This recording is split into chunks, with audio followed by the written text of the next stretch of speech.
Whether or not Taylor Swift will attend Sunday's NFL game is unknown at this time, but Swifties hope to catch a glimpse of the pop star on Sunday, December 17th, in Foxborough, Massachusetts. Once again, Swifties want to know, should they watch this week's Kansas City Chiefs game? Let's take a closer look at whether Taylor Swift will be at the Chiefs-Patriots game to cheer on Travis Kelce on Sunday, December 17th. This week, the Chiefs face the New England Patriots in an away game. The game starts at 1 p.m. Eastern Time in Foxborough, Massachusetts. Considering Swift spent her 34th birthday in New York City, and her private jet didn't fly anywhere because it seems like New York is where the pop star is at the top of her game. So will Swift be at the Chiefs-Patriots game? It's hard to say for sure until she shows up, or not, since she hasn't publicly shared her intentions. But with the Eras Tour currently on hiatus, Swift will likely be on hand to support Kelce.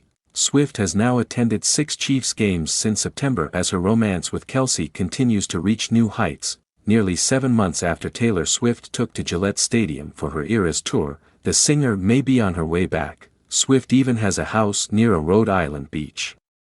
The 33-year-old singer bought the colonial-style mansion, called High Watch, on 5 acres in Watch Hill for nearly $18 million in 2013. The spot has since become famous for her annual 4th of July party is attended by many celebrities.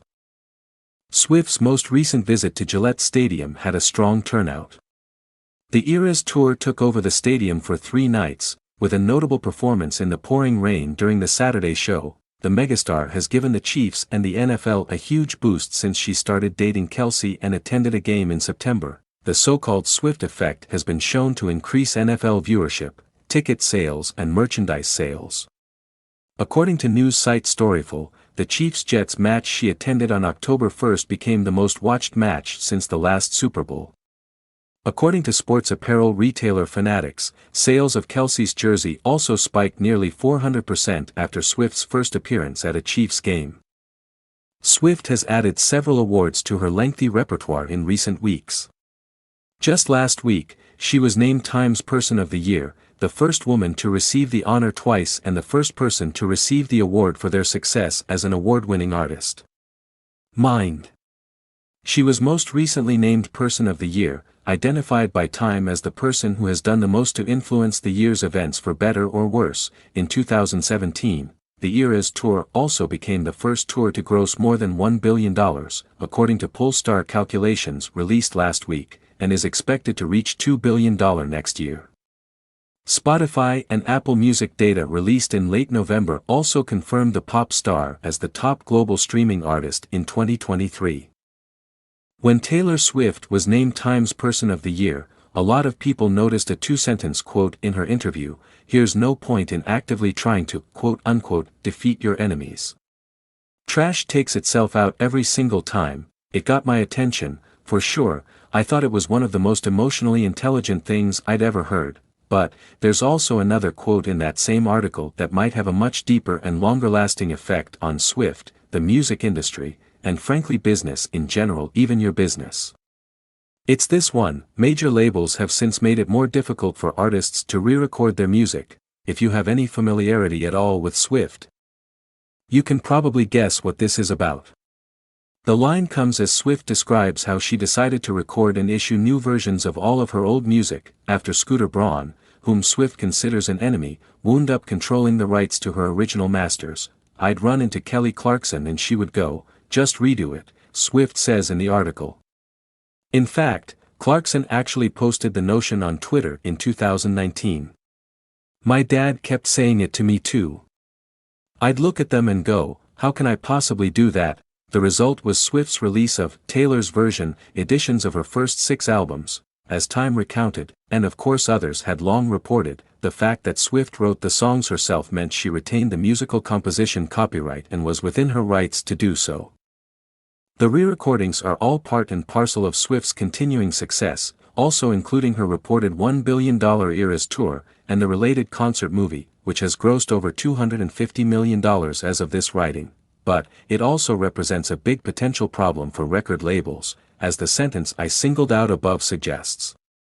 Because while almost everyone is impressed by how Swift handled the situation and turned lemons into billion-dollar lemonade, her achievements here upended part of the music industry. As Billboard reported earlier this year, major labels including Universal Music Group, Sony Music Entertainment and Warner Music Group have since changed the terms they offer for new musicians' contracts in response to Swift's strategy, in order to try to prevent other new artists from doing their own versions of Taylor's version. Music labels arguably take a portfolio approach, much like early-stage business investors or the backers of other creative and artistic pursuits, betting that the outsized returns on a few big successes will outweigh the low or even negative returns on many other investments. So, in some cases, the labels are now reportedly demanding new artists agree to wait an unprecedented 10, 15 or even 30 years, after leaving their record companies before they can re-record any music. That's a big change from what Billboard says was in a Swift-era contract, delaying any re-records to either 5 to 7 years from the release date of the original or 2 years after a label's contract required. In fairness, institutions change their preferred terms all the time, and it's up to future parties, and their attorneys, to decide whether to acquiesce or be prepared to walk away. It's true in many different businesses, and maybe in yours as well. I suppose how you feel about this change depends on where you sit. Swifties and fans of other new musicians might look at these new terms, which artists' lawyers are fighting against, as you might imagine, as an evil move designed to stifle younger artists. Defenders of the music industry or other portfolio businesses might conclude it's a stroke of genius, since the idea that an artist could just re-record their old work undercuts the value of the old masters that comprise part of the label's portfolio. So, think about your own business and decide for yourself. Are you like Swift, looking for loopholes to exploit, and to find opportunities most people would never dream of? Or are you like the labels, playing the long game, and trying to set the field to play the game over and over and over? Either way, it's up to you to figure out what your version of success can look like. If you've ever wondered why Taylor Swift doesn't follow anyone on her social media platforms, fans have suggested Eminem might have played a role in shaping her approach to online presence. In a revealing moment, Eminem once shared a valuable piece of advice during an interview. When asked by Yeshu Dave why he doesn't follow anyone on Twitter, Eminem's response was clear: always be a leader, not a follower. Eminem responded, "This philosophy underscores the idea that blindly following the crowd won't lead to personal or professional advancement." Swift could have taken this advice to heart, maintaining a similar stance on her social media accounts. Notably, she doesn't follow anyone, including boyfriend Travis Kelce. This stands in contrast to other celebrities like Beyoncé, who, while having previously followed no one, now selectively follows her husband Jay-Z, explained her decision in the past. Swift's impressive social media following, with 278 million on Instagram and 94.9 million on Twitter, reflects her status as a leader in the entertainment industry. Back in 2019, Swift revealed to Capital FM radio in the UK that the reason she doesn't follow anyone on Instagram is to avoid people making judgments about her life based on her likes or comments. "I found a couple years ago that social media started to feel a bit like the media's way of monitoring my every move," Swift said.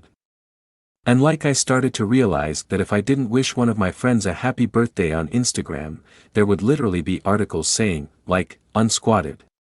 Taylor Swift is no longer friends with so-and-so, and I'd literally be at the person's birthday party with them. And because I hadn't posted that, I kind of reject this idea that if you didn't see it on the internet it didn't happen. So it was kind of my way of like not allowing my life to be controlled and monitored by social media. And I think we're all kind of taking steps to try to figure out how to not let it take over our lives and our feelings of validation. You can't have a memory and take a picture of it and spend the rest of the day looking at the comments for that one snapshot of your day. You should just maybe be present for your whole day."